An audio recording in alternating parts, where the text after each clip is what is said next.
ঘরে বিড়াল আসা কিসের আলামত? আমরা অনেক সময় ঘরে বিড়াল আসলে বিড়ালকে আঘাত করি এবং বিড়াল আসলে যে কি হয় এটা আমরা অনেকেই জানি না। মনে রাখবেন, বিড়ালকে কখনো কষ্ট দিবেন না, এটা একটা পবিত্র প্রাণী এবং নবীজি সাল্লাল্লাহু আলাইহি ওয়াসাল্লাম বিড়ালকে পছন্দ করতেন। হাদিসের ভিতরে এসেছে নবীজি সাল্লাল্লাহু আলাইহি ওয়াসাল্লাম তার অজুর পানি কাট করে দিয়েছেন আর বিড়াল সেকাল থেকে পানি পান করেছেন। নবী সাল্লাল্লাহু আলাইহি ওয়াসাল্লাম বলেছেন বিড়াল হচ্ছে একটা পবিত্র প্রাণী, সেটা মানুষের ঘরের আশপাশেই থাকে। সুতরাং বিড়াল যদি কোনো খাবারে মুখ দেয় সেই খাবারটুকু ফেলে দিয়ে বাকি খাবারটা আপনি খেতে পারবেন, কিন্তু কুকুর যদি কোনো পাত্রে মুখ দেয় সেই খাবার আপনি খেতে পারবেন না। ওই পাত্রটা 7 বার ধৌত করে তারপরে ভালো করে ধৌত করে আর তারপরে আপনি খাবার খেতে পারবেন। কেননা কুকুরের যে লালা আছে সেখানে অনেক জীবাণু আছে, বিড়ালের লালায় এতটুকু জীবাণু নাই। এজন্য নবী সাল্লাল্লাহু আলাইহি ওয়াসাল্লাম বলেছেন এটা একটা পবিত্র প্রাণী।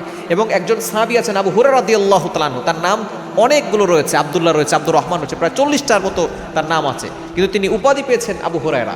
তিনি বিড়ালকে পছন্দ করতেন। একবার তার হাতের আস্তিন থেকে বিড়াল, ছোট বিড়ালের বাচ্চা পড়েছে, তো নবী সাল্লাল্লাহু আলাইহি ওয়াসাল্লাম বলেছেন ইয়া আবা হুরায়রা, হে আবু হুরায়রা, হে বিড়ালের পিতা। তখন থেকে তিনি এই নামে প্রসিদ্ধ হয়ে গিয়েছেন। সুতরাং এই বিড়ালকে পছন্দ করা এটা একটা সুন্নাহ, সাহাবীদের সুন্নাহ, সাহাবায়ে কেরামদের সুন্নাহ। নবী সাল্লাল্লাহু আলাইহি ওয়াসাল্লাম পছন্দ করতেন। এই বিড়াল আমরা ঘরে আসলে তাকে তাড়িয়ে দিই, এটা তাড়িয়ে দিবেন না। একজন নারী এই বিড়ালকে অবহেলা করে ঘরের ভিতরে আটকে রেখেছিল, তারপরে সে চলে গিয়েছিল। এই নারী বিড়ালকে খাবারও দেয় নাই, সেই বিড়াল না খেয়ে দুনিয়া থেকে বিদায় নিয়েছে, তাকে ছেড়েও দেয় নাই। শেষ পর্যন্ত নেককার নারী বিড়ালকে কষ্ট দেওয়ার কারণে সে জাহান্নামী হয়েছে। এজন্য বিড়ালকে কষ্ট দেবে না। বিড়াল ঘরে আসা মানে হচ্ছে অর্থের আগমন ঘটে।